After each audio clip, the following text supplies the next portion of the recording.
بسم اللہ الرحمن الرحیم۔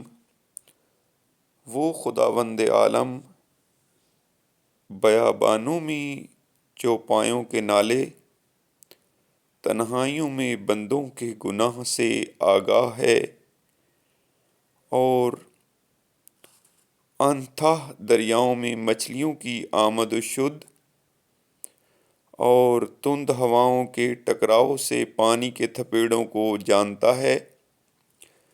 میں گواہی دیتا ہوں کہ محمد صلی اللہ علیہ وآلہ وسلم اللہ کے برگزیدہ، اس کی وحی کے ترجمان اور رحمت کے پیمبر ہیں۔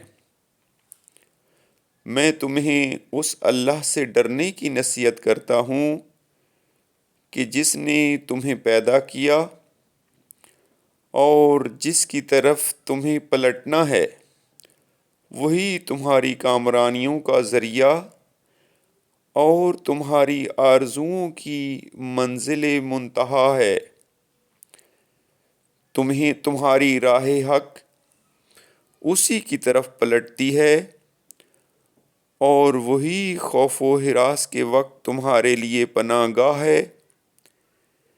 دل میں اللہ کا خوف رکھو، کیونکہ یہ تمہارے دلوں کے روگ کا چارہ، فکر و شعور کی تاریکیوں کے لیے اجالا، جسموں کی بیماریوں کے لیے شفا، سینے کی تباہ کاریوں کے لیے اصلاح،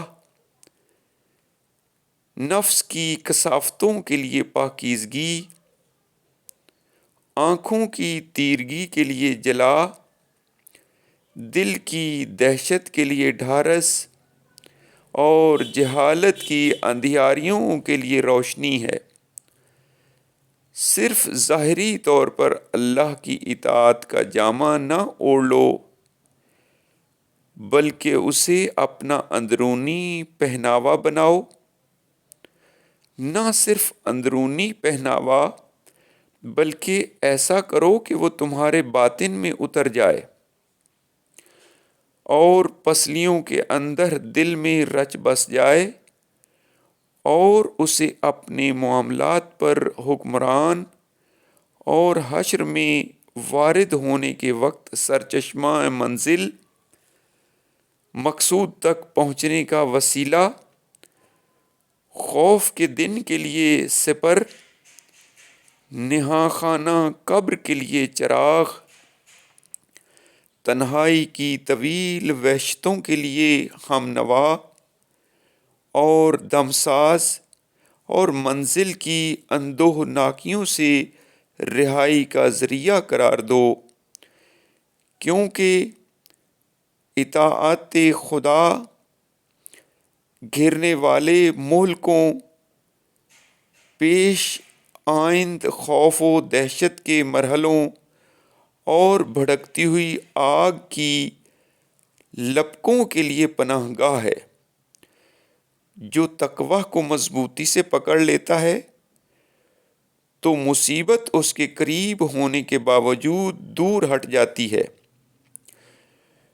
تمام امور تلخی و بدمزگی کے بعد شیریں و خوشگوار ہو جاتے ہیں۔ تباہی و ہلاکت کی موجیں ہجوم کرنے کے بعد چھٹ جاتی ہیں، اور دشواریاں سختیوں میں مبتلا کرنے کے بعد آسان ہو جاتی ہیں۔ قحط و نایابی کے بعد لطف و کرم کی جھڑی لگ جاتی ہے۔ رحمت برگشتہ ہونے کے بعد پھر جھک پڑتی ہے۔ زمین میں پایاب ہونے کے بعد پھر نعمتوں کے سرچشمے ابل پڑتے ہیں۔ فوار کی کمی کے بعد رحمت و برکت کی دھواں دھار بارشیں ہونے لگتی ہیں۔ اس اللہ سے ڈرو کہ جس نے پند و موذمت سے تمہیں فائدہ پہنچایا، اپنے پیغام کے ذریعے